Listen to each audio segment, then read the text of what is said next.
মহান আল্লাহর নামে, যিনি পরম করুণাময় এবং অত্যন্ত দয়ালু। আমরা আজকে সবাই এখানে আছি সোনারঘাট মাধবপুরবাসী, যারা আছেন ময়মনসিংহ এই এলাকার মানুষ। আমরা আসলে দেখুন কখনোই ভাবতে পারি নাই যে ব্যারিস্টার সৈয়দ সাইদুল হক সুমন ভাই এই জেলখানাতে আজকে বন্দী হবে, এবং ওনার জন্য আমরা সবাই এই রাস্তায় নামবো, রাস্তায় নেমে ওনার জন্য কথা বলবো, সবার কাছে মুক্তি চাইবো। তবে আমরা কিছু বলার নাই, সবার কাছে আমরা চাওয়া থাকবে সবাই সুমন ভাইয়ের জন্য দোয়া করবেন যেন খুব তাড়াতাড়ি জামিনে মুক্তি পায়। সবার কাছে আমরা আশাবাদী এবং এটাই আমরা চাই, মুক্তি চাই। আপনারা সবাই কি বলুন? ধন্যবাদ।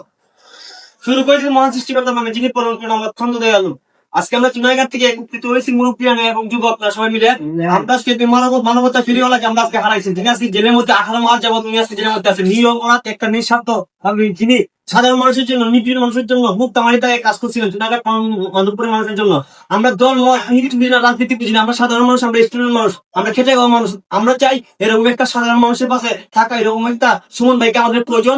উনি কি দল করেন, কি করেন সেটা আমাদের দেখার বিষয় না। আমরা চাই উনি মানবতার ফেরিওয়ালা, উনি মানবিক কাজ করেন। আমরা এটাই চাই। আমরা আমরা চুনাইঘাট মাধবপুরের এমপি ফয়সাল সাহেব এবং দেশের বর্তমানে প্রধানমন্ত্রী তারেক রহমানকে আমরা দৃষ্টি আকর্ষণ করছি যেন ওনাকে নিঃস্বার্থ ভাবে সয় সম্মানে ওনাকে মুক্তি দেওয়া হয়। এই বলে আমাদের বক্তব্য এখানে শেষ করছি।